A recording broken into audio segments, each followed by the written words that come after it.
My name is Eleanor Hargrove. I'm 52 years old. I'm a professor. I drive a 7-year-old Subaru and I grade papers on Sunday mornings. And until 8 months ago, I thought the most valuable thing I owned was a decent pension plan and a shelf full of books nobody else wanted to read. Then my husband of 25 years handed me divorce papers in the front seat of his car. And 3 weeks later, my name showed up on a federal securities filing worth over $600 million. He had no idea. And honestly, neither did I. If you're listening from somewhere far away, drop your city in the comments, and please stay with me until the end. I still remember exactly what I was wearing the night my marriage ended. A navy blue dress, the one Callum had bought me for our 20th anniversary. "You look the best in this color, Ellie," he'd said back then, smoothing the fabric at my shoulder with the kind of easy tenderness that made me believe, genuinely believe, that we were going to be okay. That whatever distance had crept between us over the years was just the normal settling of a long marriage. The kind of thing that happens to everyone and means nothing. I wore that dress to the UCSF Medical Gala on the last Friday of March 2025. I wore it because some part of me, the part that still showed up, wanted him to look at me the way he used to. He didn't. The gala was held at the Four Seasons in downtown San Francisco, the kind of event where everyone is impressive and everyone knows it. Surgeons in tailored suits, research directors with name tags that read like a medical textbook, hospital administrators who laughed a little too loudly at each other's jokes. I had been to this event 7 times. I knew the rhythm of it.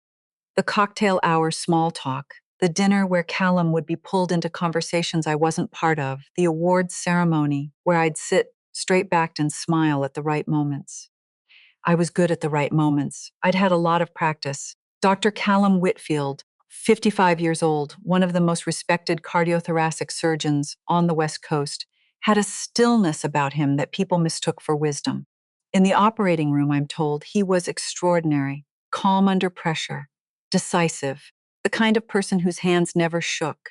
That stillness, I eventually understood, extended to things it shouldn't have.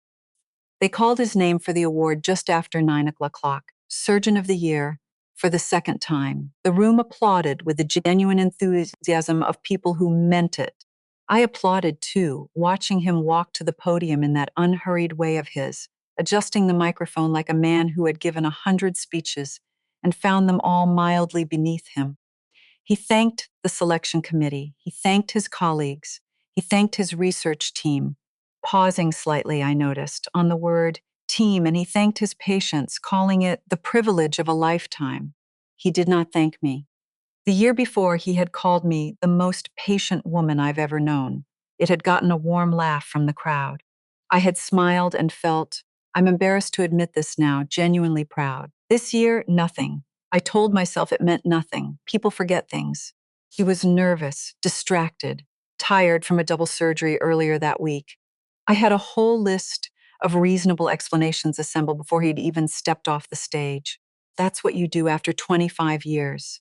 You become very good at reasonable explanations. We didn't speak much during dinner. That wasn't unusual. Callum had a colleague on either side of him and a conversation about robotic surgery systems that clearly mattered more than the salmon.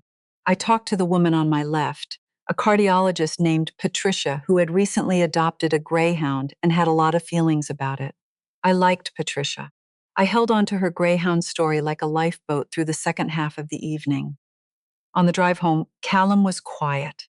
Not the comfortable quiet of two people who had run out of words in a good way. The other kind. The kind that has a shake to it. We pulled into our neighborhood in Pacific Heights just before 11. Our house, a narrow Victorian on a steep block, sat dark except for the porch light I always left on. Callum pulled up to the curb instead of pulling into the garage. That was the first thing that didn't fit. He put the car in park but didn't move to get out.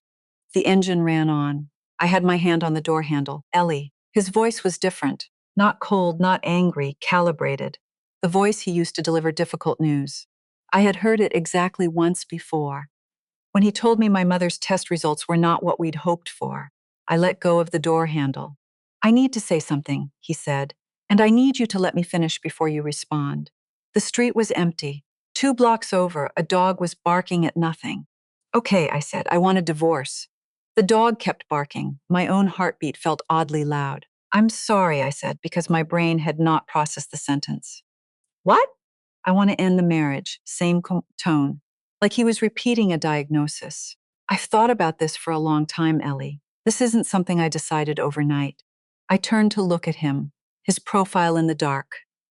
The same face I had looked at across 1,000 dinners, in the half-light of 100 early mornings, in every ordinary moment that makes up a long life together.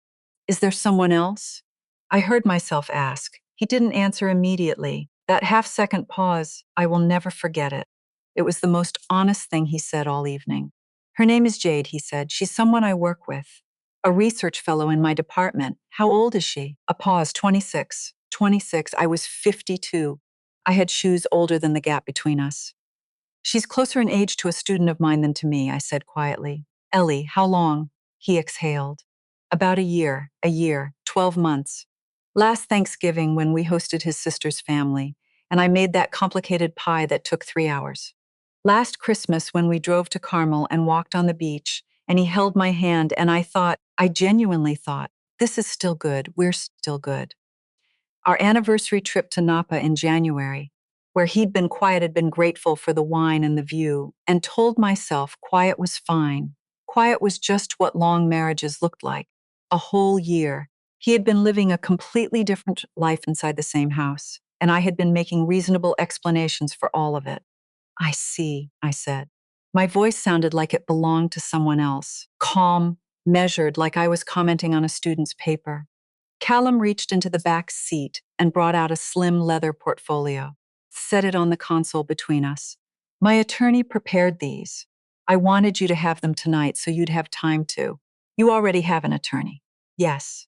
You already filed. The paperwork is prepared. It hasn't been filed yet. I wanted to talk to you first. I looked at the portfolio. I didn't touch it. That's very considerate of you, I said. If he caught the edge in that, he didn't show it. I'm not trying to make this ugly, Ellie. The terms are fair. You'll be taken care of. Taken care of. Like I was a problem to be managed. Like 25 years of shared life had been quietly reclassified as a liability he was now settling. I picked up the portfolio. I'll read them, I said. My attorney will need a response within. I'll read them, I said again. I got out of the car. I walked up the front steps. I unlocked the door with the key I'd used every foot for 16 years. I stepped inside and closed it behind me without looking back. For a long moment, I stood in the dark hallway with my navy dress and my leather portfolio and the silence of a house that had just become something else. I heard his car pull away from the curb. I sat down on the floor right there, back against the door, and I did not move for a very long time. I thought the worst thing that could happen to a woman was being left. I was wrong. The worst thing is finding out later exactly how long ago she was already gone. I didn't sleep that night. I lay in the bed that had been our bed for 16 years, and I stared at the ceiling and listened to the house make its nighttime sounds. The refrigerator cycling on and off, the old pipes in the walls, the faint hum of the city outside. Sounds I had always tuned out because there was another person in the house to make them background noise. That night, they were the whole soundtrack. Around 2 a.m, I went downstairs.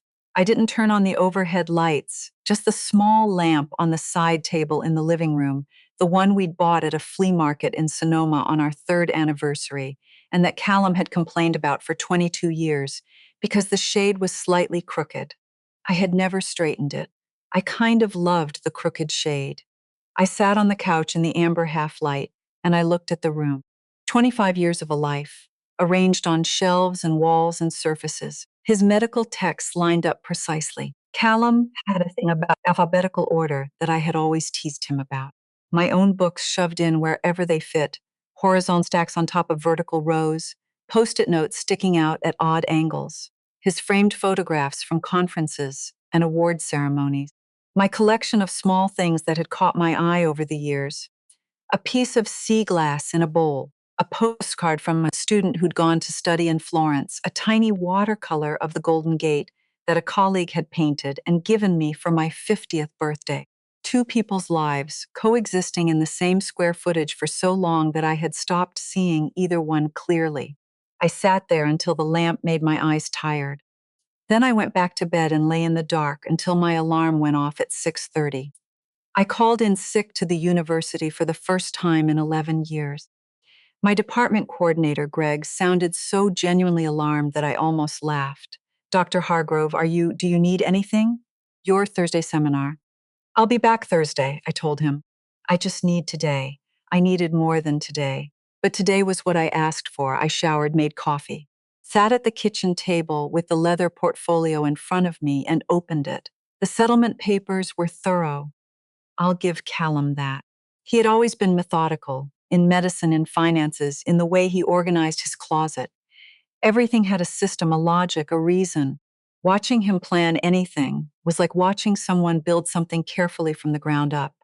Meticulous, unhurried, structurally sound. He had applied that same care to leaving me. The documents were prepared by a firm called Harrington and Voss, one of the most prominent family law practices in San Francisco. 3 years earlier, Callum had reorganized a substantial portion of his income through a private medical LLC called Whitfield Surgical Associates. On paper, a professional services company. In practice, it meant much of what he earned existed inside a business entity rather than as personal income, considerably harder to classify as a marital asset in a divorce. The house in Pacific Heights, mortgaged in both our names, had been paid down primarily through his LLC distributions. His argument, implicit in the paperwork, was that the equity belonged disproportionately to him. His proposed settlement, 18 months of spousal support at a modest monthly figure, 20% of the net equity in the house, and a clean break. For 25 years.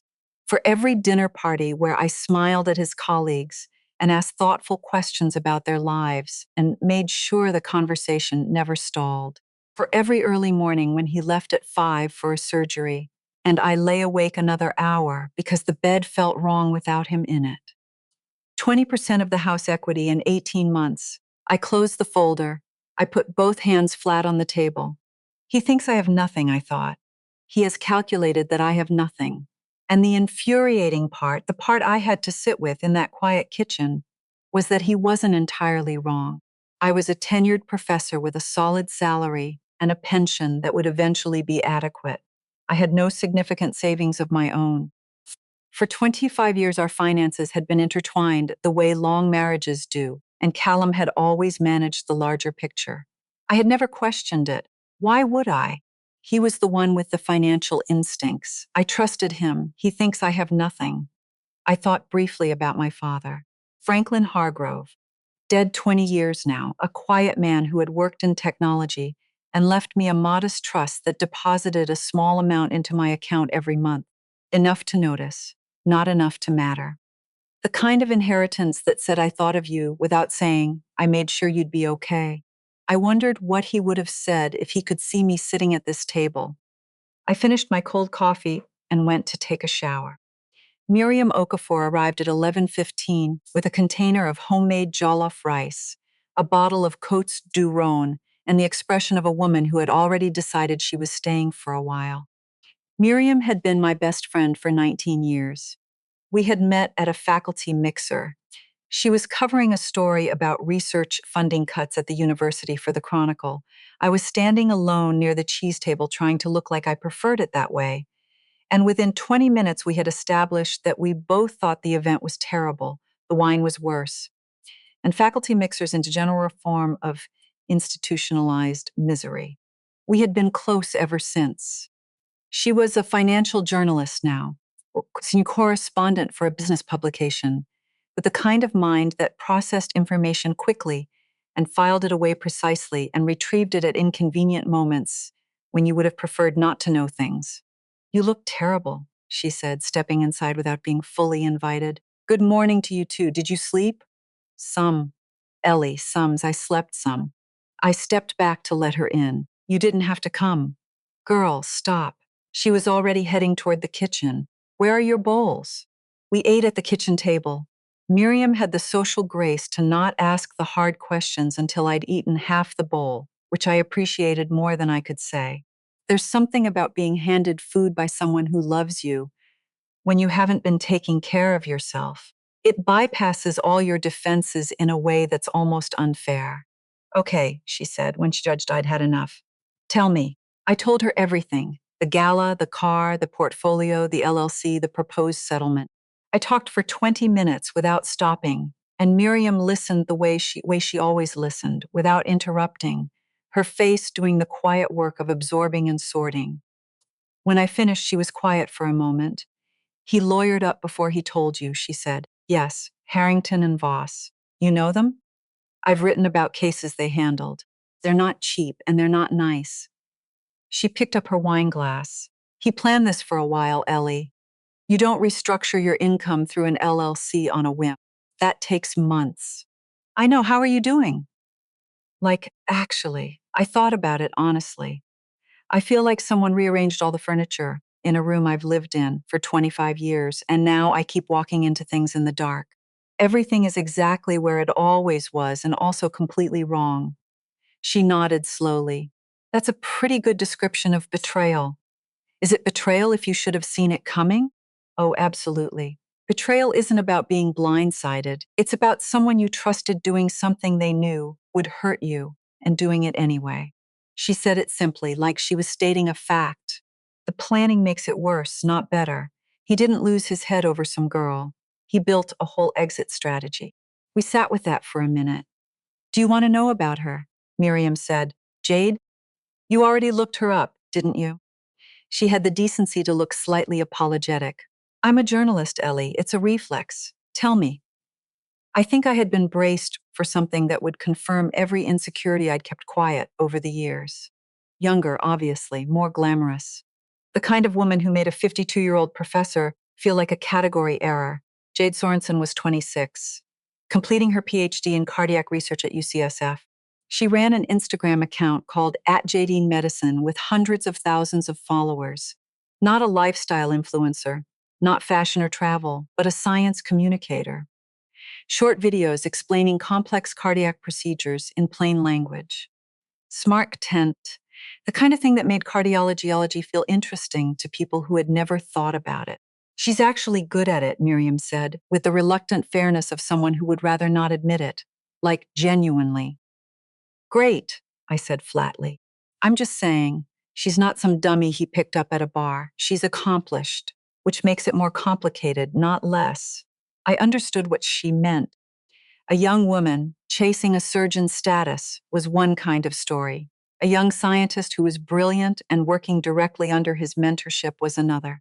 The second had more room for him to tell himself it was something meaningful. There's something else, Miriam said, her voice shifting. She turned her phone toward me. An Instagram post, one of Jade's from about 3 months ago. A photo taken at what looked like a medical conference. In the background, slightly blurred, a man in a dark suit stood with his back to the camera. I recognized the suit. I had ironed that suit. The caption read, "Grateful for mentors who push you to think bigger. The best lessons don't come from textbooks." The post was dated January 18th. January 18th. I scrolled back in my memory. That was the Friday before our anniversary trip to Napa. Callum had come home late that evening, said traffic on 101 had been bad. He'd been quiet at dinner, the first dinner of the trip, and I'd put it down to a long week. 3 months ago, I said. Yeah, he took me to Napa for our anniversary 3 months ago. I know. I set the phone face down on the table. We didn't say anything for a while. You know what the worst part is? I said eventually. Not that he was with her, not even that he lied. It's that I was so grateful for that trip. I thought it meant something. I thought he was trying. Miriam reached across the table and put her hand over mine. She didn't say anything. Sometimes the best thing a friend can do is just put her hand over yours and stay. 10 days later, on a gray Tuesday afternoon when the fog had come in thick off the bay, I started going through the storage room. I don't know exactly what made me start that particular day. Partly practical. I was going to have to leave the house eventually, and the storage room was full of years of accumulated things I needed to sort through. But also, I think, I needed something to do with my hands. I had been inside my own head for 10 days, and it was getting crowded in there. The storage room was off the hallway near the back of the house, a walk-in closet that had gradually become a repository for everything without another place. Holiday decorations, Callum's old golf clubs he hadn't touched in 6 years, a box of college textbooks I'd kept for reasons I couldn't articulate, and in the far corner, partly hidden behind the luggage, 3 cardboard boxes sealed with packing tape, each labeled in my own handwriting. Dad, books. Dad, office. Dad, 2005. I had packed these boxes after my father died 20 years ago. I had moved them from his house in San Jose to our first apartment, then to the house we'd rented before this one, then here. 3 moves over 20 years, and I had never once opened them. I worked through the first 2 boxes slowly. Books, files, old day planners, the ordinary administrative residue of a working life. Then I opened Dad, 2005. Near the bottom, under a folded newspaper and an address book, my hand found a manila envelope. It was sealed. On the front, in my father's handwriting, for Eleanor. From Dad. Please read this when you're alone and have time to think. I stared at it. The storage room was very quiet. Through the small high window, I could see fog pressing against the glass. Inside were 2 things. The first was a set of legal documents, dense with terminology I didn't immediately understand. But I saw my name. I saw the words on Hargrove Technologies, LLC. I saw beneficial interest and transferred in perpetuity to Eleanor Ann Hargrove. And I saw numbers, many of them. With many digits, I read the first one 3 times before I accepted I was reading it correctly. The second thing was a letter, handwritten, 2 pages, in my father's careful small script. I set the documents aside and I read, Eleanor, if you're reading this, then either something has gone wrong in your life or you finally got around to cleaning out that storage room, knowing you, probably both at once. I laughed out loud at that. It was so completely him. I have a lot to explain. I'll try to do it plainly because I think you deserve plain. When you were small, I started a software company with 2 friends. You probably remember me mentioning Hargrove Technology Partners. I told you the company struggled. That was partly true and partly not. In 1995, a larger company approached us about an acquisition. We sold the majority of the business, but I kept 18% of the company's equity through a trust I set up with my attorney, Theodore Ashby. I put it in your name. I want to explain why I never told you. I have watched what money does to people, Ellie. Not bad people, good people who loved each other, and then had something large and complicated enter their lives, and found that the love wasn't strong enough to hold its shape under the pressure. I didn't want that for you. But I also know the world, and I know that sometimes the people who seem to choose you are choosing something else. I wanted to make sure that if that ever happened, if you ever found yourself standing in a place where the ground had shifted, you would have something solid under your feet that no one could take from you. The trust is yours, Eleanor. It has always been yours. Theodore Ashby will explain everything. His number is with these documents. There is a second letter in this envelope. You'll find it at the back. Don't open it unless you're angry at me, and if you are, that's okay. I think I earned it. I love you more than I ever quite knew how to say. Daddy sat on the floor of that storage room until the light through the window changed. Then I pulled out my phone. The number was written at the bottom of the letter in my father's handwriting. I dialed. It rang 3 times. Ashby Estate and Trust Law, said a woman's voice. How can I help you? My name is Eleanor Hargrove, I said. My voice was surprisingly steady. I believe Theodore Ashby has been expecting my call. For about 20 years. A pause. One moment, Miss Hargrove. I'll put you right through.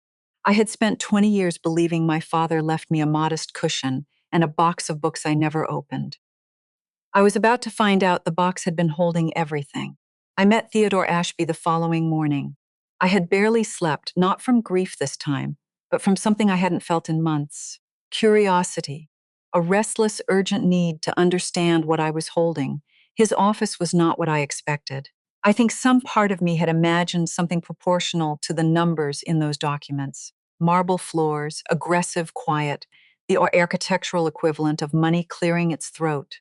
What I found instead was a modest suite on the 14th floor of a building in the financial district.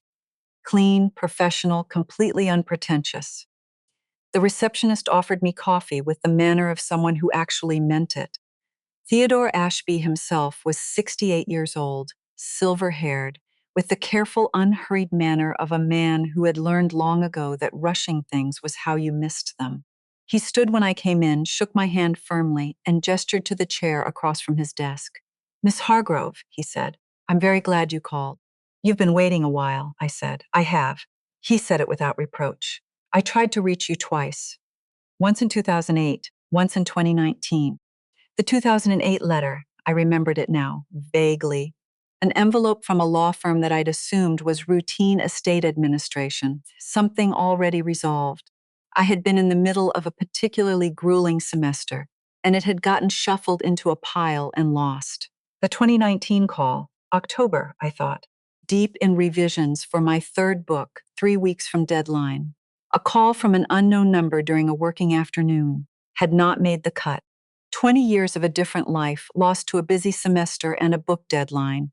"I owe you an apology for that," I said. Theodore waved it off gently. "Your father anticipated the possibility.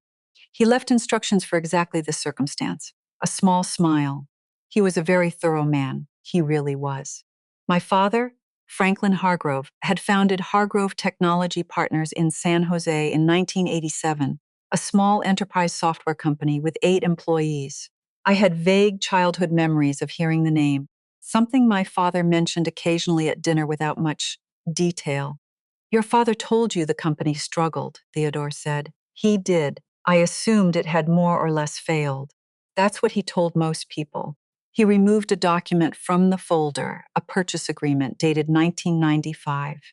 In reality, by the early 90s, the company had become quite valuable. A technology conglomerate called Meridian Group approached your father about an acquisition in 1994. He sold it. He sold 78%. Your father retained 18% through a trust, quietly, with no public announcement. Meridian preferred discretion. Your father had no objection. Why didn't he tell me? He addressed that directly in the instructions he left me. Theodore's expression was careful. He said he had watched money change people's relationships to their lives and to those around them in ways he found deeply troubling. He wanted you to build your career, your choices, your marriage on foundations that were independent of financial inheritance. I thought about Oxford. The research fellowship I had turned down in 2003 because Callum had just accepted the position at UCSF, and I hadn't wanted to be the thing that complicated it. I had framed it to myself as a choice freely made. I thought about how that felt now. He was trying to protect me, I said. Yes, and he was protecting the integrity of the relationships in your life. A pause, particularly your marriage. He didn't trust Callum. I think concern is more accurate than distrust. Your father was a careful observer of people.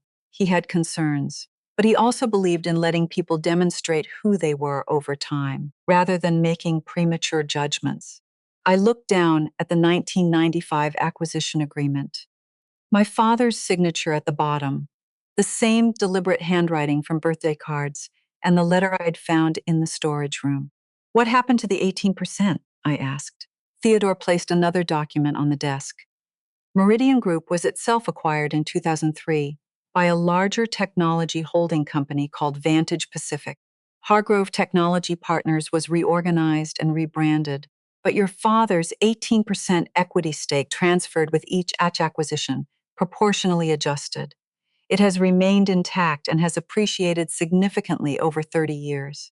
He slid a financial summary across the desk. Recent, dated February 2025. I looked at the number, $340 million. I read it again. "That's," I started. "Current estimated value," Theodore said, "based on private valuation, which brings me to the second thing I need to tell you." Theodore folded his hands on the desk. "Vantage Pacific has been preparing for an initial public offering for the past 14 months, he said. The process is well advanced. The registration statement, a document filed with the Securities and Exchange Commission that initiates the public offering, and which anyone can read online, is expected to be submitted within the next 8 to 10 weeks. My name will be in it," I said. As a principal shareholder holding approximately 18% of a company going public, yes. Your name, your ownership stake, the associated financial figures, all part of the public record. And the valuation at the offering is projected to be significantly higher than the current private estimate. He placed one more document in front of me, a summary from the trust's financial advisors. Depending on market conditions, your 18% stake could be valued at between $600 million and $800 million. The room was very quiet. Outside Theodore's window, San Francisco went about its Tuesday. Cars on the street 14 floors below, the Bay Bridge visible in the distance, cables catching the afternoon light, $600 to $800 million. I need a moment, I said. Of course. I sat back. I looked at the ceiling, a perfectly ordinary office ceiling with recessed lighting, and had the slightly absurd thought that ceilings looked the same regardless of what was being discussed beneath them. My husband, I said slowly. My soon-to-be ex-husband, he doesn't know about any of this. No one outside this office and the trust's management knows, Theodore said. Your father was extremely careful about confidentiality.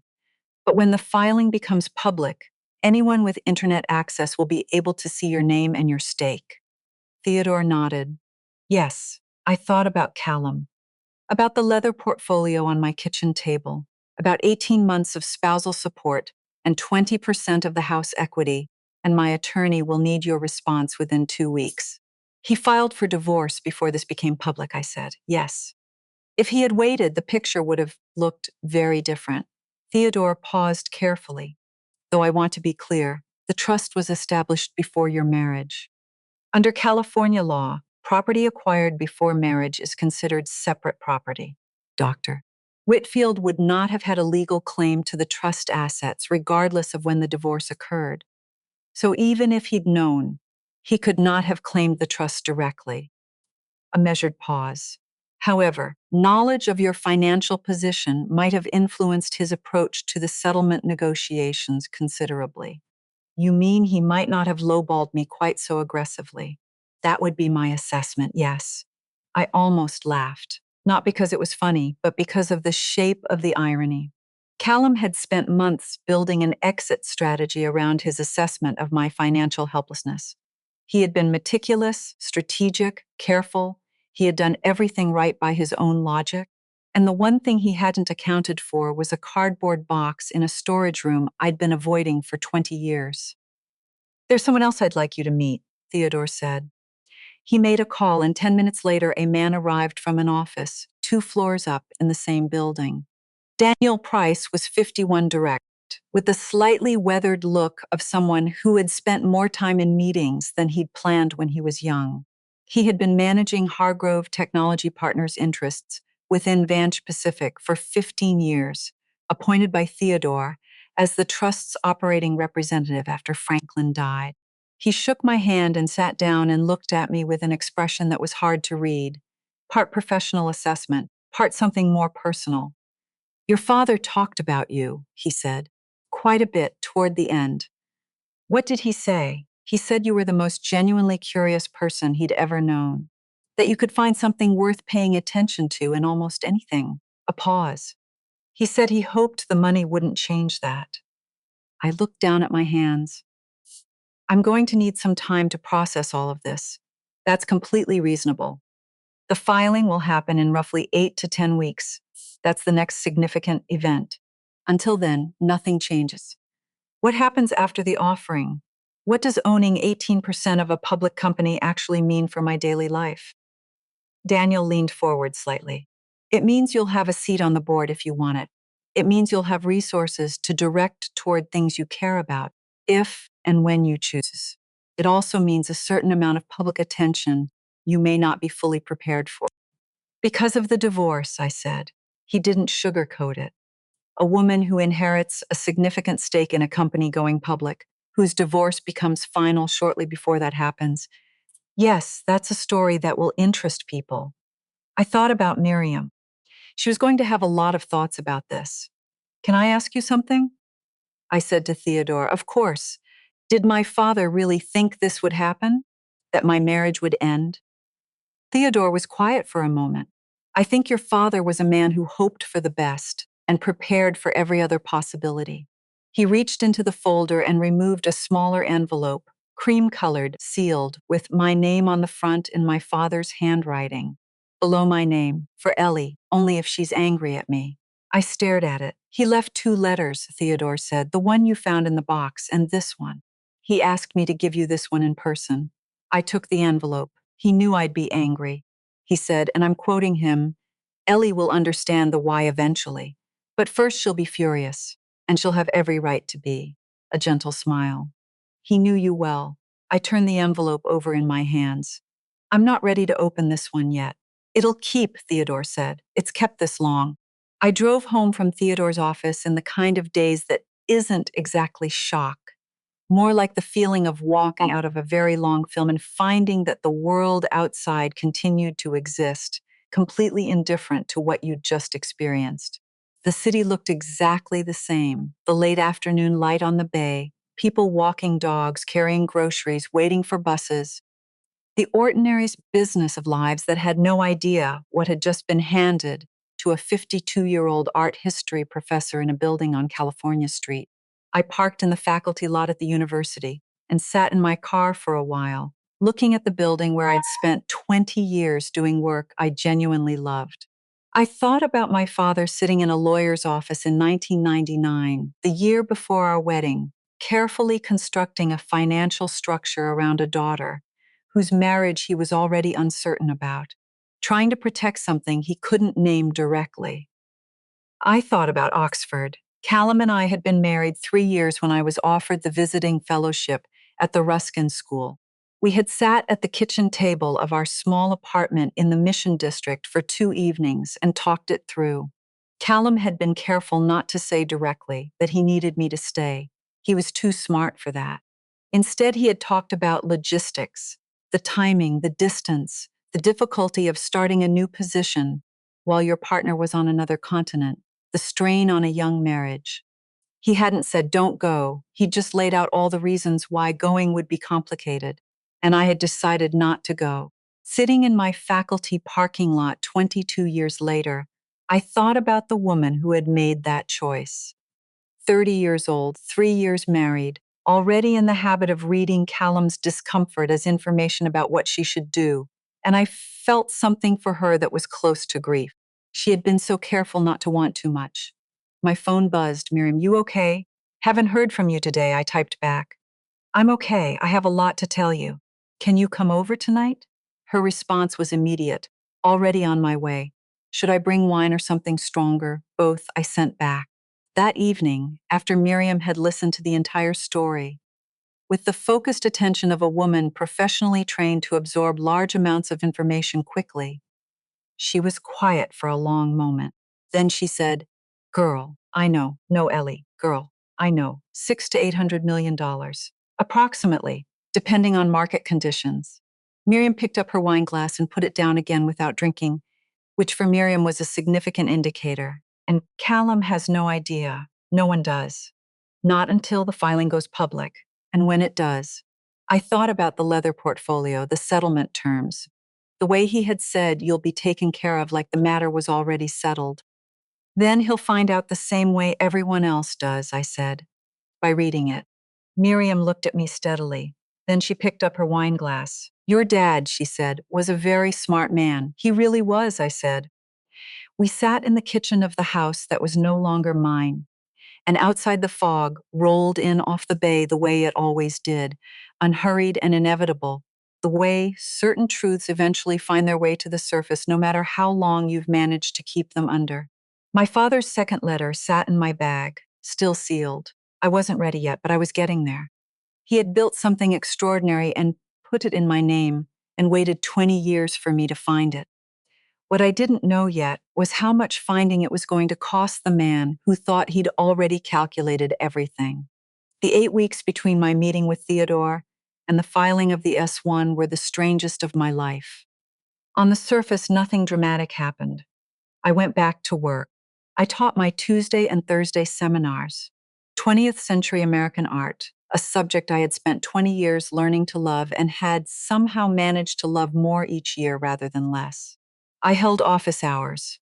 I graded papers. I attended a faculty meeting about curriculum restructuring that lasted 2.5 hours and resolved nothing, which was entirely consistent with the history of such meetings.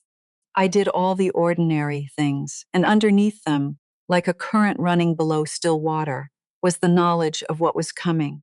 Callum's attorney had sent 2 follow-up emails requesting my response to the settlement proposal.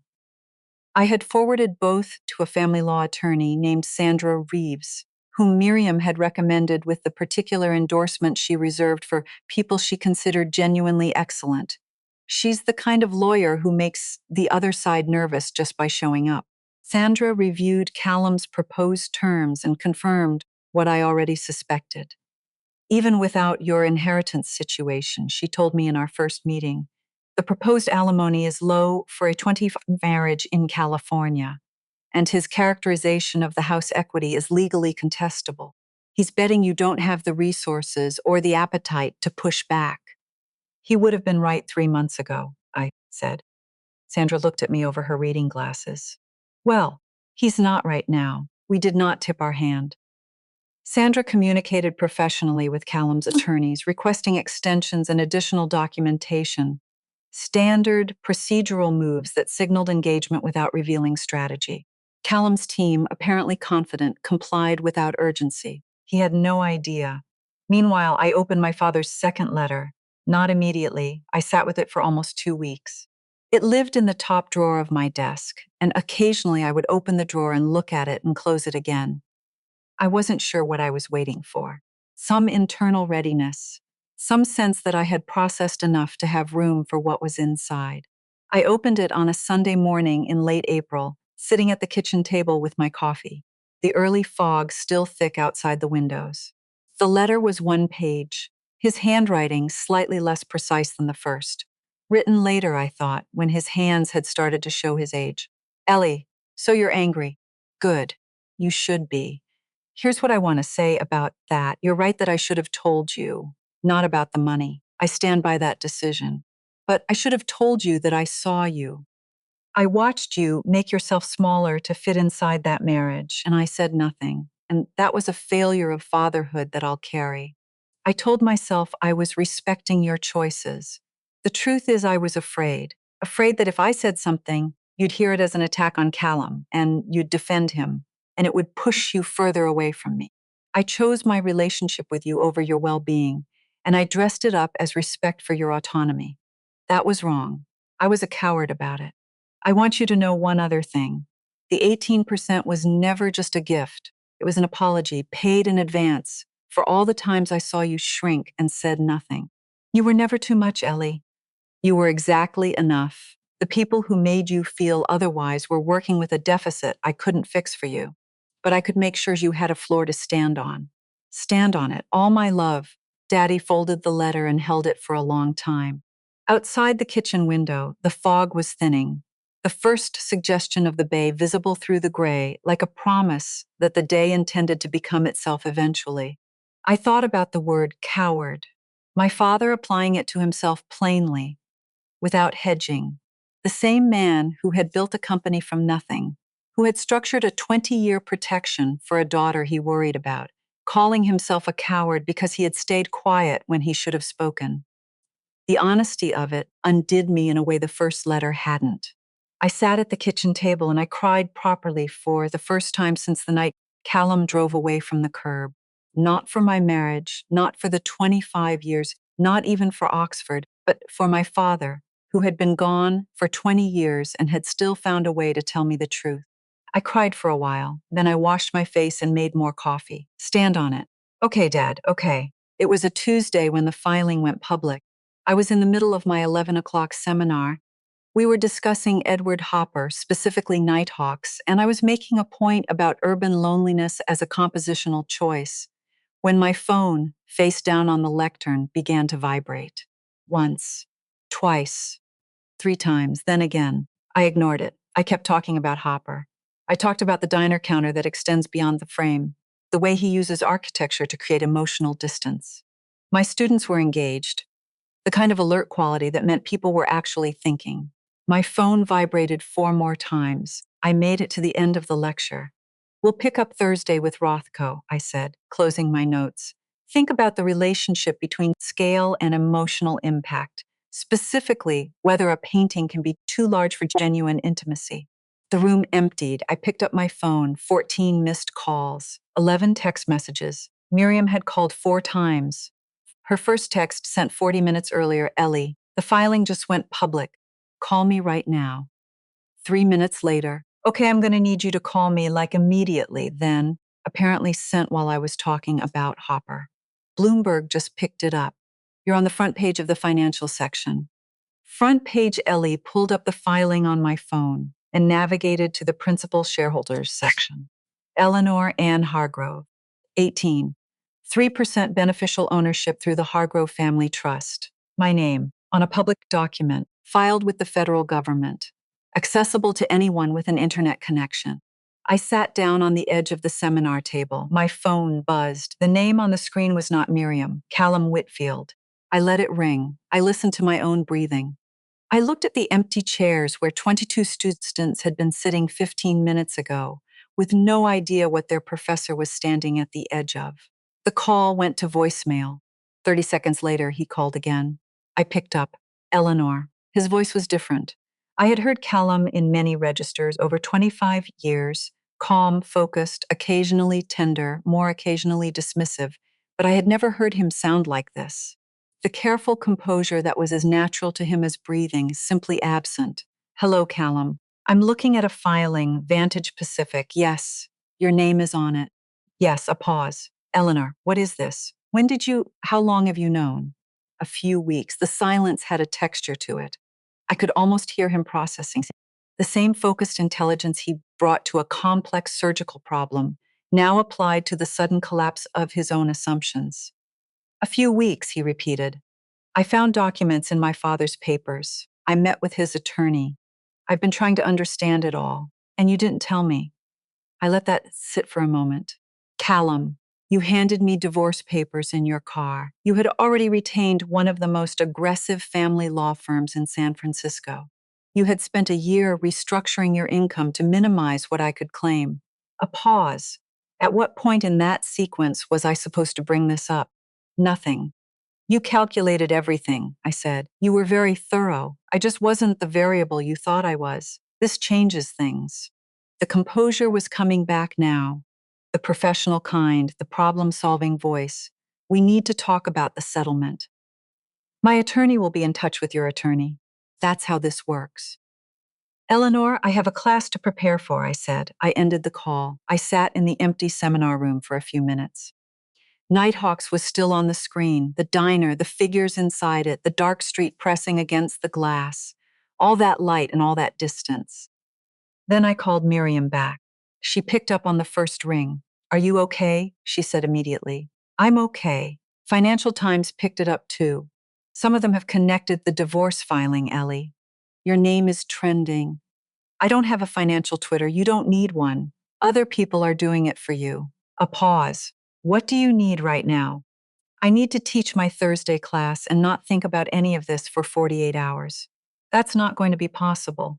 I know, but it's what I need. Sandra Reeves called me that evening. I heard from Harrington and Voss this afternoon, she said, with the tone of someone who had expected a call and found it right on schedule. They're requesting an immediate pause on all settlement proceedings, pending in a financial circumstances review. What does that mean? It means Callum wants to reopen the negotiations now that he knows about the trust. Sandra's voice was measured. Their argument will be that you failed to disclose a significant asset during the discovery process. I found out about the asset during the discovery process. I know, and that's precisely why their argument doesn't hold up. A pause. Eleanor, I want to be direct with you. Callum's attorneys are going to make noise. They're going to file motions designed to make this feel more threatening than it actually is. That's what they do. They create pressure and hope the other side folds. I'm not folding. Good. I could hear a smile in her voice. Because the law is straightforwardly on your side. The trust was established before your marriage. It's your separate property. Period. He's going to argue I hid it. He's going to try. But here's the problem. You didn't know about it. We have documentation of when you first contacted Theodore Ashby's office. We have 20 years of trust activity, showing no involvement from you whatsoever. A pause. And here's the piece I particularly like. In 2017, Callum filed a personal loan application to purchase a property at Lake Tahoe. In that application, under the section for spouses' assets, he wrote 3 words: not applicable, separate, signed under penalty of perjury. I sat very still. He argued himself into a corner, I said, with his own signature. 8 years ago, Sandra confirmed. Yes. 3 days after the filing went public, before the legal noise had really started, in the brief quiet between the headline and the courtroom, I found an email in my university inbox from an address I didn't recognize. A personal account, not a UCSF address. The subject line was blank. I almost deleted it. But something made me open it. Miss Hargrove, my name is Jade Sorensen. I don't expect you to want to hear from me, and I'll understand completely if you don't respond. But I've been sitting with something and I think you should know it. And the only honest thing to do is tell you directly. I ended my relationship with Callum 6 weeks ago, not because of the news about your inheritance. I want to be clear about that. I ended it because of something I found out that made me understand I had been lied to in ways that mattered. When Callum first approached me, and I want to be honest, he told me that his marriage had been over in every meaningful sense for years, that the two of you had been living essentially as roommates, that there was no emotional connection left, that he had stayed out of obligation. He described it as something that had ended long before he met me. I believed him. What I found out 6 weeks ago, when a colleague forwarded me a message she'd accidentally received that was intended for someone else, is that Callum had been having a parallel correspondence with another woman in his department for the past 8 months, a woman who appears to have been told something very similar to what I was told. I was not the first, and I was apparently not the last. I don't know if this changes anything practical for you, but I thought you should know that the story Callum told about your marriage, that it was hollow, that you were both just going through the motions. I don't believe that story anymore. I think it was a narrative he constructed to make what he was doing feel justified. I'm sorry for my part in this. I know that doesn't fix anything. Jade Sorensoni read the email twice.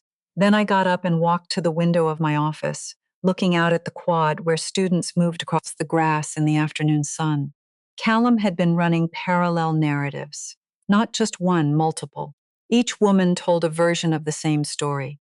The marriage was already over. She was the real connection. What he was doing was honest, because the alternative was worse. He was not a man who had fallen for someone and made a terrible choice. He was a man who had constructed a system. I thought about the composure that had always been his most characteristic quality. The stillness, the way nothing seemed to throw him. I understood now why nothing threw him. When you're running a careful system, you're not really feeling any of it. I went back to my desk and wrote back to Jade. Thank you for telling me.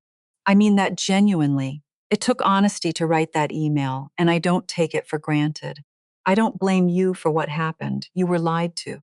That's on him, not you. I hope your research goes well. Your science communication is genuinely excellent. Don't let any of this stop you from doing it. Eleanor Hargrove. I hit send before I could second guess it. 3 weeks later, we were in a courtroom. Not a dramatic wood-paneled courtroom, a small hearing room in the San Francisco Superior Court Family Division, with fluorescent lighting and the atmosphere of a place where difficult things happen routinely, and no one has time to make them feel significant. Callum sat at one table with 2 attorneys from Harrington and Voss. I sat at the other with Sandra. We had not spoken directly since the phone call. We did not speak now. He looked tired, the kind that accumulates when things aren't going the way you planned. Callum's lead attorney, a senior partner named Jeffrey Marsh, with the bearing of a man accustomed to winning, presented their argument methodically.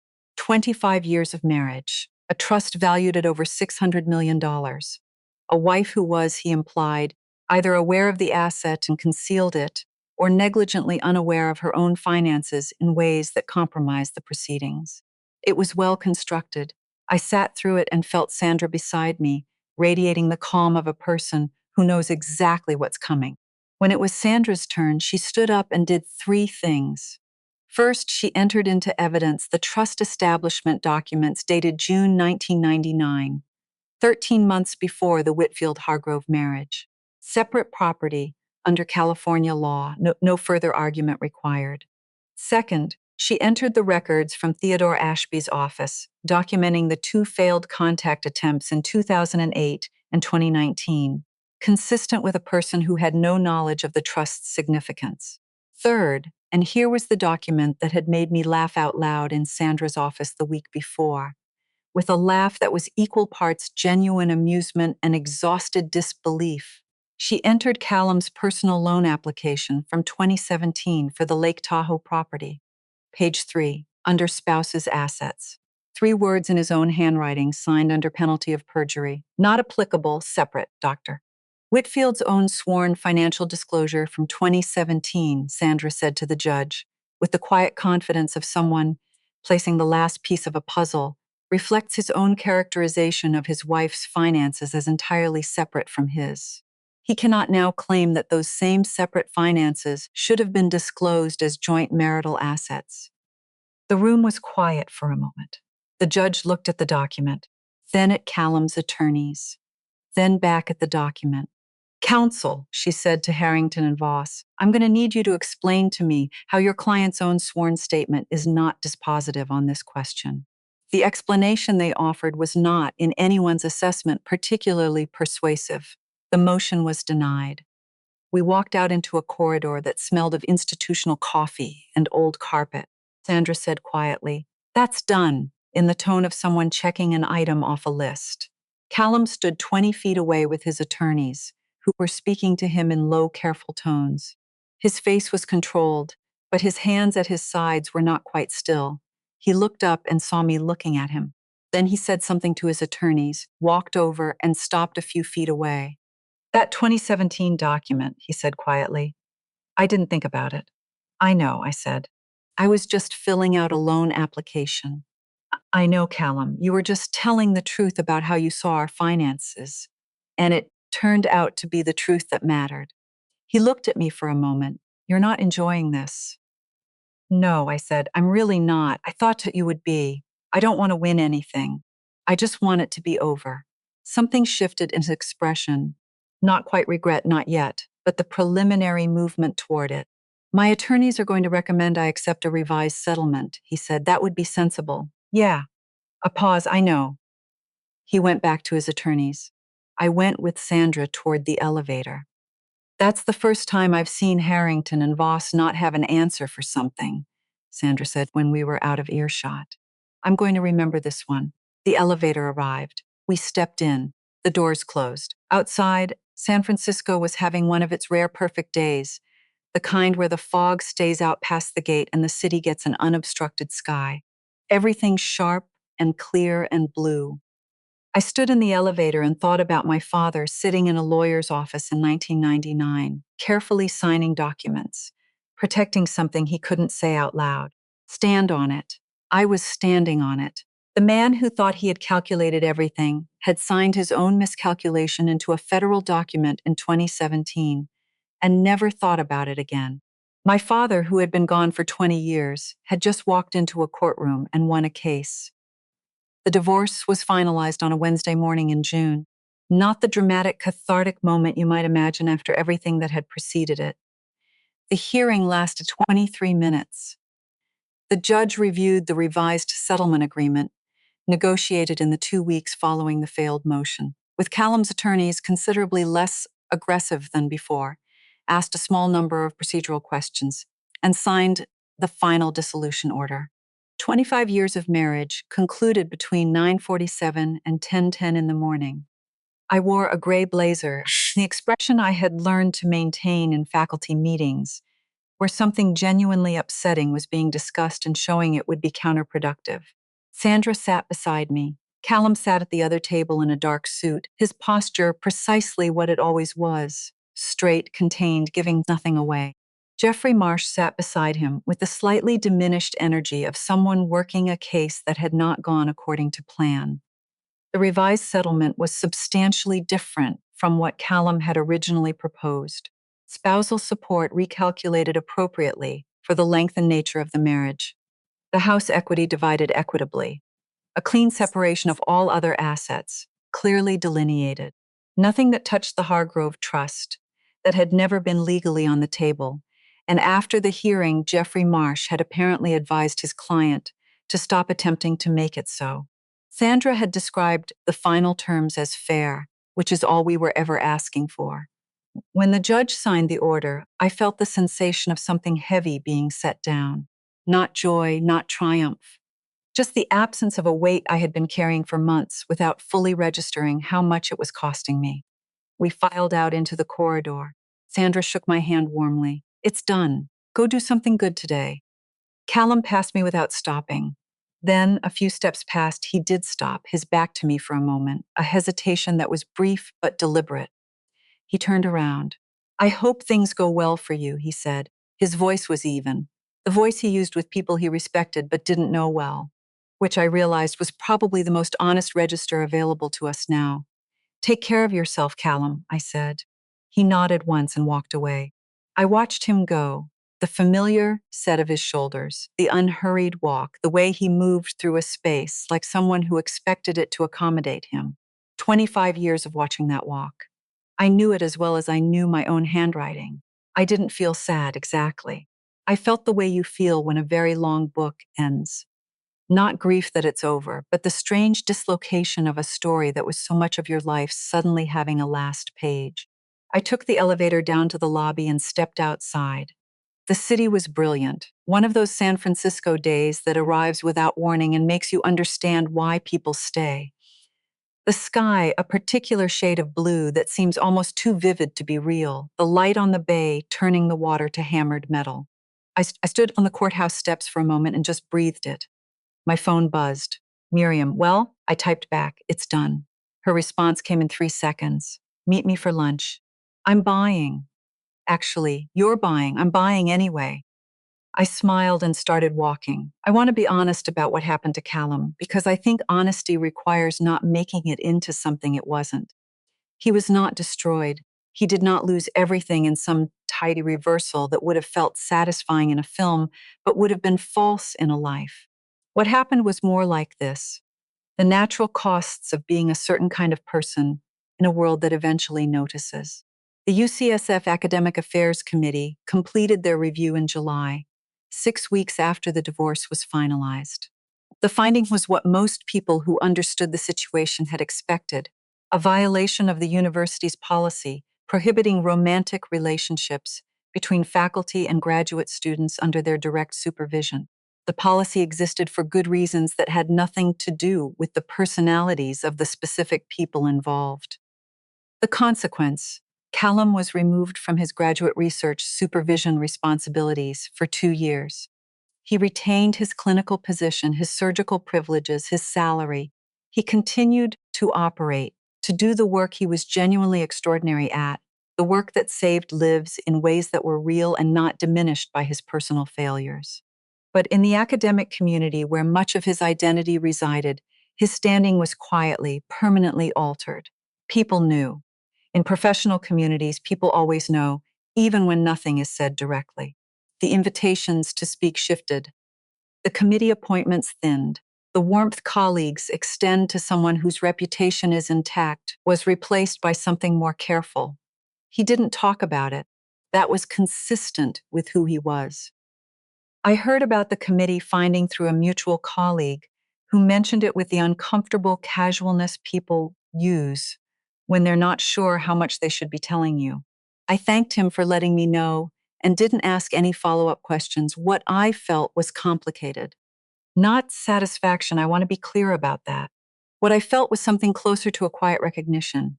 Actions have costs. Not always the costs people expect, not always immediately, not always visibly, but costs nonetheless. That was not justice in any grand sense. It was just the ordinary calculus of a life. 2 months after the divorce, Sandra Reeves called. This is a courtesy call, she said. I think you should know before it becomes more public. Know what? Jeffrey Marsh filed a complaint with the California State Bar last week. against an attorney at another firm who had apparently advised Callum informally on the LLC restructuring 3 years ago. The informal advice may have crossed lines regarding the intent to minimize discoverable assets in anticipation of divorce proceedings. Is that illegal?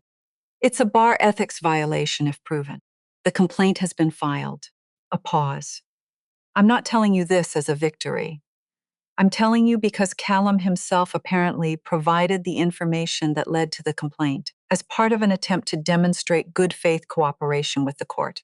I sat very still. He turned in his own attorney, his former informal advisor. Yes, that's not nothing, I said slowly. No, Sandra agreed. It isn't. People were complicated.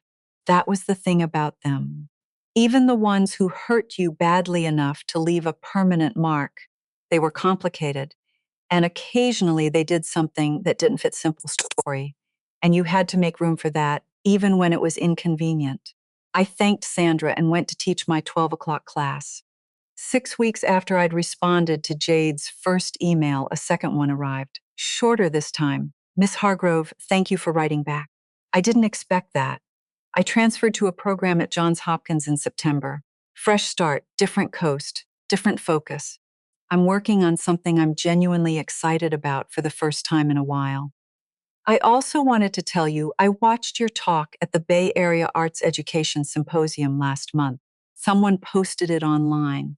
The part where you talked about what it means to teach someone to really look at something, not just see it. I've been thinking about that ever since. I think I spent 2 years not really looking at what was in front of me. I'm trying to do better at that. Take care of yourself. JD wrote back, Johns Hopkins has an extraordinary cardiac research program. I'm glad you landed somewhere good. And for what it's worth, learning to look properly at things is a lifelong project. I'm 52 and still working on it. Good luck with everything. I mean it. The IPO closed in late September. The final offering price put my 18% stake at approximately $680 million. The number was reported in the financial press with the relish that business journalism reserves for stories with a human element. Several pieces were quite good. One was embarrassingly overwrought. I declined all interview requests for the first 2 months and then gave one careful conversation to a technology publication I trusted to be accurate, which they were. In October, 6 weeks after the IPO closed, Daniel Price called with something that had nothing to do with market performance. There's a matter related to the trust I need to walk you through, he said. Can you come in tomorrow? Daniel was waiting in the conference room with a single folder, thinner than the ones I'd seen at Theodore's office. He slid it across the table. When your father established the trust in 1999, he said, he included a secondary allocation. A small one, 2% of the total equity, set aside separately from your 18%. Who does the 2% belong to? A woman named Ruth Calloway, a pause. Does that name mean anything to you? I turned it over in my mind. Ruth Calloway. And then, slowly, from a very great distance, the way a memory surfaces when you weren't looking for it, something came back. 3rd grade. A classroom in San Jose with low windows and the smell of tempera paint. A woman with gray-streaked hair and paint-stained fingers who had looked at a drawing I'd done of our backyard and said, with a matter-of-factness that carried more weight than enthusiasm would have, "You see things, Eleanor. That's rarer than you think." Mrs. Calloway, my 3rd grade art teacher. She was my teacher, I said, when I was 8 years old. Daniel nodded. Your father wrote a note in his instructions regarding this allocation. He said, I'm reading directly. Ruth Calloway wrote me a letter in the spring of 1981 when Eleanor was in her class. She said Eleanor had a gift for looking at the world clearly and that I should make sure she had every opportunity to develop it. She was right. I never forgot it. She should know she changed something. I stared at the folder. Mrs. Calloway passed away in 2018, Daniel continued gently. But she has 2 children, a son in Portland and a daughter in Atlanta. They are the current beneficiaries of the 2% allocation. They have no idea it exists. I looked out the conference room window. San Francisco Bay in October, gray and silver and quietly beautiful. My father had remembered a letter from a 3rd grade teacher for 40 years. He had quietly set aside a portion of his life's work for her because she had once taken the time to see something in his daughter and tell him about it. He had never forgotten. How do I reach them? I asked. Daniel slid a second sent page across the table. Theodore has already made initial contact. They'd like to speak with you if you're open to it. I'm open to it, I said. I sat there after Daniel left the room, the folder open in front of me, the October light coming through the window. My father had been gone for 20 years. He had spent those 20 years still teaching me things. I thought about what it meant to notice someone, to really notice them, not as a category or a convenience, but as a person who mattered in their own right, to hold on to that noticing for 40 years and find a way to honor it. Mrs. Calloway had looked at an 8-year-old drawing of a backyard and seen something worth protecting. My father had looked at that and thought, she should know she changed something. I closed the folder carefully. Then I took out my phone and called the number Daniel had given me. It rang twice. Hello? A woman's voice, cautious, the wariness of someone who had recently received unexpected news and hadn't finished processing it. Hi, I said. My name is Eleanor Hargrove. I think your mother knew my father a long time ago. I was hoping we could talk. A pause. Then quietly, she talked about your father sometimes. She said he was one of the good ones. I pressed my lips together for a moment. He really was, I said. In November, 4 months after the divorce, Callum texted me.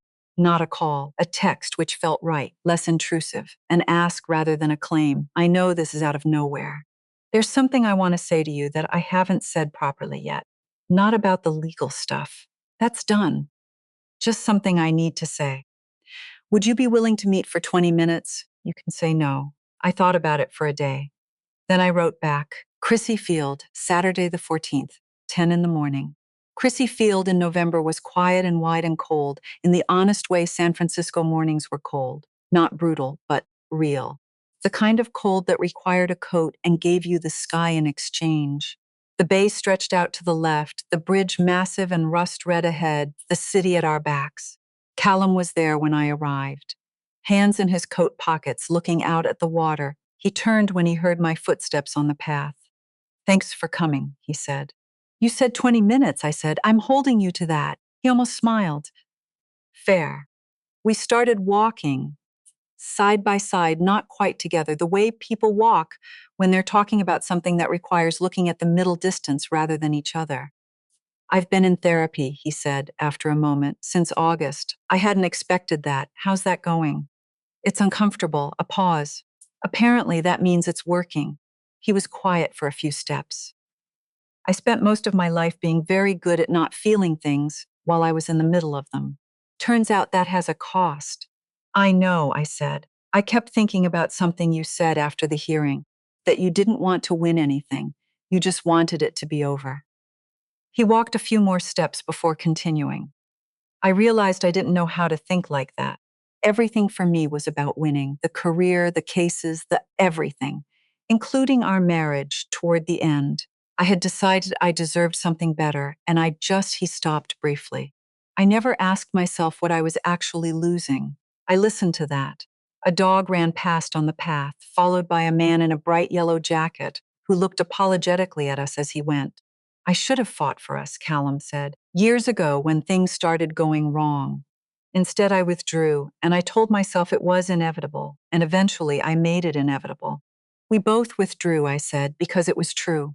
I stopped telling you things that mattered. I stopped asking for things. I made it easy for you not to see me, because it felt safer than asking to be seen and being disappointed. That's not the same as what I did. No, I agreed. It's not. But it's true. We walked a little further without talking. The bridge ahead was beginning to disappear into the lower edge of the fog rolling in from the gate. I don't know how to ask for forgiveness, Callum said finally. I don't think I have the right to, but I wanted you to know that I understand what I did. Not just Jade, the whole thing, the years of it. The way I stopped treating you like someone whose life mattered as much as mine. I sat with that for a long moment. I hear you, I said. That's all I have the right to ask for, he said quietly. Yes, I said, it is. We reached the point where the path curved backward toward the parking area. By unspoken agreement, we both stopped. I hope your father's company does everything he wanted it to, Callum said. I think it will, I said. I'm going to make sure of it. He nodded. We stood there for a moment, two people who had shared 25 years and now shared nothing except the particular knowledge of each other that long marriages leave behind, tender and permanent as a scar. Take care of yourself, Callum. You too, Ellie. He turned and walked back the way we'd come. I stood and watched the fog take the bridge, the cables disappearing first, then the towers, until there was just the gray and the water and the sound of it. Then I turned and walked in the other direction. The last time someone calls you by a nickname that only they used, you never know it's the last time until later. He called me Ellie at the end. He hadn't called me that in years. I didn't say anything about it. Some things you just carry. There is a version of this story that ends with a number. $680 million, the final valuation of my 18% stake in Vantage Pacific, recorded in the filing, reported in the financial press, discussed at dinner parties I was not invited to by people I had never met who felt they knew something essential about my life because they had read a paragraph about it. That version of the story is not untrue. The number is real. The way it changed certain practical aspects of my life is real. But that version misses the thing that actually changed. I stopped asking permission, not from Callum. That relationship was over, and the dynamic that lived inside it was over with it. I mean, something older than that, more internal. The habit of checking myself against some imagined standard before deciding what I wanted. The reflexive self-diminishment that had become so natural I'd stopped recognizing it as a choice. I had been doing it since long before Callum. Since I was young enough to understand that wanting too much made people uncomfortable and that making people comfortable was safer than wanting. My father had seen it.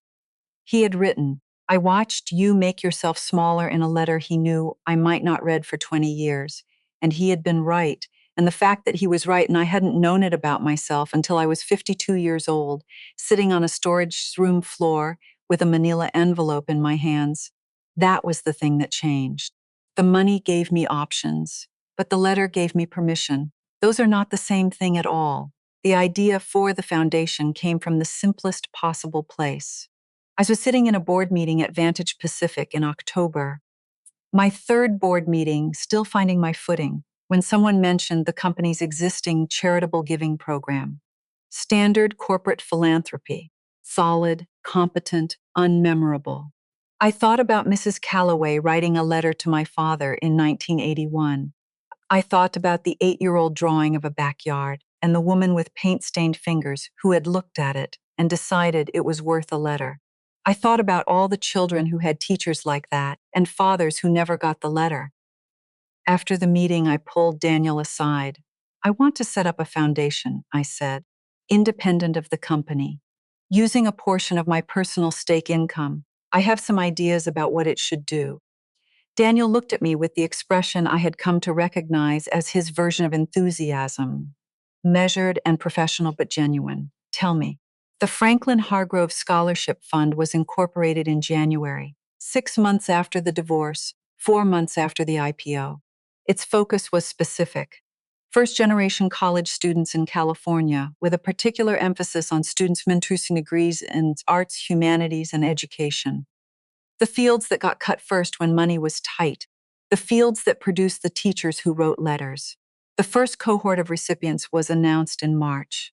47 students. I attended the award ceremony at a community college in Oakland and sat in the third row. I watched them file across a small stage in the gymnasium while a faculty member read their names and their planned fields of study. Nursing, computer science, education, social work, graphic design, history, theater. A girl named Amara Osei, 19 years old, the daughter of Ghanaian immigrants, planning to study education with a focus on arts integration, gave a short speech on behalf of the cohort. She was composed and direct and clearly terrified, which she managed with a dignity that made me think she was going to be a very good teacher someday. She said, I didn't know Franklin Hargrove. I looked him up when I got the letter. He built a software company in San Jose in the 1980s. He was quiet about it his whole life, but I'm standing here because of something he did quietly, decades before I was born, for a daughter he loved. She paused. I think that's what it means to invest in something, not just money. The decision to believe that what you're putting your resources toward is going to matter, even if you never see it. I looked down at my lap for a moment. When I looked up again, Amara had stepped back from the podium, and the next name was being called. I thought, Dad, you would have liked her. I thought, I'm going to make sure she has what she needs. In February, I received an email from the Dean of Academic Affairs at the University of Oxford, a visiting scholar program, a semester in residence, contributing to a research project on post-war American art and its transatlantic reception. They had read my third book. They were interested in whether I might be available in the coming academic year. I sat with the email for 3 days. On the first day, I thought about all the reasons it was complicated. My teaching commitments, the foundation's early operational period, the board responsibilities. On the second day, I thought about the kitchen table in our Mission District apartment in 2003. Callum's careful enumeration of the complications. My own careful decision to make them into reasons. On the third day, I called my department chair, Warren Obie, and asked about a leave of absence for the following spring semester. He was quiet for a moment. Then he said, Eleanor, I've been waiting for you to do something like this for about 15 years. Yes, absolutely yes. I wrote back to Oxford that afternoon. I would be very glad to accept. I should tell you, I was offered a fellowship at the Ruskin in 2003 and turned it down for reasons that seemed important at the time. I've thought about that decision more than I probably should have. I'm looking forward to finally showing up. The response came the next morning. We're delighted. And for what it's worth, the work you've done in the intervening years suggests the timing may have been exactly right. I read that line twice. Then I smiled, not at the flattery, but at the idea of timing. The way things arrive when they arrive and not before, and the question of whether that's loss or something else entirely. I still don't have a complete answer to that question, but I'm less troubled by not having it than I used to be. On a Friday evening in April, Miriam and I sat on the small balcony of my apartment with a bottle of wine and the bay spread out in front of us, impossibly beautiful in that unreasonable San Francisco way. We had been sitting in the kind of silence that only exists between people who have known each other long enough to not need to fill it. When Miriam said, out of nowhere, do you think you'll ever get married again? I don't know. Maybe. I'm not thinking about it. What do you think, Oxford? The foundation cohort review next month. Whether the plant on my windowsill is going to make it through the summer. The plant is definitely not going to make it through the summer. I know. I keep hoping. Miriam swirled her wine. Can I say something without you taking it the wrong way? You've never once led with that question when what followed wasn't something I needed to hear. Fair. She looked at me. You seem larger, like you're taking up the right amount of space again. I thought about that. Again implies I used to. You did. Before the marriage got heavy. In grad school, when we met, you'd walk into a room and just start talking about whatever you'd been thinking about. No preamble, no checking whether people were interested. You just assumed they would be. That sounds exhausting. It was magnetic. She said it plainly. You stopped doing it somewhere along the way. I noticed, but I didn't say anything because, what do you say? You just hope people find their way back. I looked at the bay. A container ship was moving slowly toward the bridge, lights strung along its length, improbable and enormous. My dad noticed too, I said. He wrote it in a letter. Smart man. He was. He'd be proud of you, Ellie. I felt the tenderness that came with that thought, not grief exactly, not anymore, but the particular feeling of missing someone who knew you well. I hope so, I said. I'm trying to be worth the trouble he went to. Miriam raised her glass to Franklin Hargrove. I raised mine to Franklin Hargrove. We drank. The ship moved under the bridge and disappeared into the darkness of the bay. The lights of the city came on behind us, one by one, the way they always did as the evening settled in, the hills going orange and then the deep blue of a San Francisco night. I want to tell you about a Tuesday in March, because I think it says something true about what actually matters. I was in my seminar room, the same room where I'd been discussing Hopper when the filing went public, the same fluorescent lights and temperamental projector and chairs that had absorbed 20 years of students. My Tuesday seminar, spring semester. 24 students. We were looking at Agnes Martin, the grids, the pale washes of color, the work that looked simple until you looked at it long enough for it to stop being simple. A student named Brandon, who sat in the second row and had the slightly challenging energy of someone very smart, still figuring out what to do with it, said, "I don't get it. It's just lines. Why does it matter that it's art?" It was a genuine question, the real thing underneath the challenging tone. I looked at the image on the screen. Agnes Martin's Friendship, 1963, gold leaf and graphite on canvas. The lines so fine they were almost invisible until the light hit them at exactly the right angle. "Come here," I said. Brandon looked slightly alarmed. He came to the front of the room. "Stand here."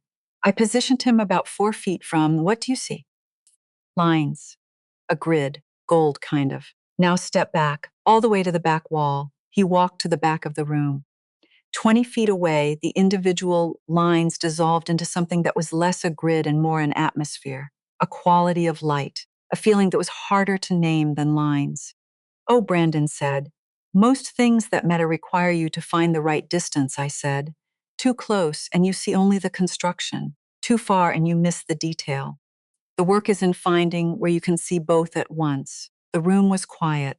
"Is that about art or something else?" asked a student named Priya from the front row, with the directness I had come to expect from her. "Yes," I said. The class laughed. Brandon walked back to his seat, looking thoughtful in the way students look when something has genuinely landed. I looked at the Martin on the screen. The quiet gold, the almost invisible lines, the painting that gave you nothing until you gave it something back. This is the thing, I thought. This is what I would have lost if I had stopped. Not the money, not the vindication, not even Oxford, this room. These students. The electricity of a moment when something becomes visible to someone who couldn't see it before. My father had wanted to protect this. He had spent 40 years making sure that whatever else happened, I would have a floor to stand on so this couldn't be taken from me. He understood what I valued better than I had for a long time, understood it myself. I moved the last of my things out of the Pacific Heights house on a Saturday in July. A year and 4 months after the night, Callum pulled up to the curb and didn't go into the garage. The new owners were a young family with a toddler who ran immediately for the stairs, with the focused determination of a small person who has identified a challenge worth attempting. They looked at the house the way people look at things they are going to love. I was glad. The house deserved people who would love it. My new apartment was smaller, and mine in a way the house had never quite been.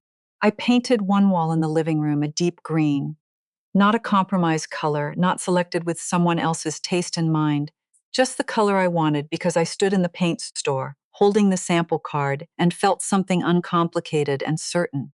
I have a desk by the window where I write, bookshelves arranged in no particular order, the wooden pocket watch from my father's box vase sitting on the windowsill where I can see it from my desk, and the second letter framed on the wall near the door.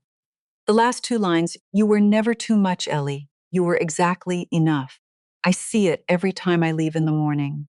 In September, I flew to London to begin the Oxford residency. The flight was long, and somewhere over Greenland at 4 in the morning, I took out a notebook and started writing, not about art history, not about the foundation or the IPO or any of the things that had happened in the past year and a half. Just writing. The way I used to write when I was young and had not yet learned to be careful about taking up space. I wrote about my father, about the storage room, about a third-grade teacher who had paint-stained fingers and saw something in a child's drawing and took the time to write a letter. I wrote about what it means to be seen. Really seen, not assessed, not evaluated, but actually seen, the full, complicated, particular truth of a person held in someone else's attention with care. I wrote for 3 hours. When I stopped, the sky outside the small oval window was beginning to lighten over the Atlantic. I closed the notebook and looked out at the approaching dawn. I was going to Oxford, 22 years late, and exactly on time. I heard through a mutual colleague in the spring, that Callum had started volunteering. Surgical missions to communities without access to specialist care, 3 or 4 times a year, using the skills that were genuinely extraordinary in service of people who had no other options. The colleague mentioned it simply, the way you mention things about people you've known a long time. I sat with that for a day. Then I thought, good. Not forgiving, not forgetting, not revising the story of what happened between us. Just good. A person using what is best about them in the world. That's worth something regardless of everything else. The complicated thing about people is that the same person can do something that marks you permanently and also do something genuinely worth admiring. Callum was both things. I had spent a long time trying to make him into only one of them. First, the admirable version, then, after everything, the lesser one. He was both. I was probably both things to him. Most people are both things to someone. You don't have to resolve the contradiction. You just have to decide what you're carrying forward and what you're leaving where it happened. I left the marriage where it happened. I carried forward what I learned from it, which was more than I expected and harder won than I would have chosen, and which turned out to be, in the way hard-won things often are, exactly sufficient. I'm 52 years old. I've been a professor for 20 years, a wife for 25, and a woman who found out the truth about her own life at the bottom of a cardboard box she'd been avoiding for 2 decades. Here's what I know. The money didn't make me stronger. I was already who I am before I opened that box. The money just made it harder for anyone to tell me otherwise. What actually changed me was a letter from a man who had been dead for 20 years, who looked back at his own life and called himself a coward for the one thing he'd gotten wrong, and who trusted me to understand the difference between being protected and being diminished. My father spent his whole life building something quietly.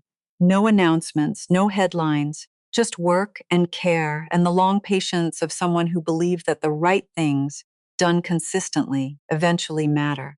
I think about that when the board meetings get complicated, when the foundation work is slower than I'd like, when I'm standing in front of 24 students trying to explain why a painting that looks like nothing deserves 20 minutes of their full attention.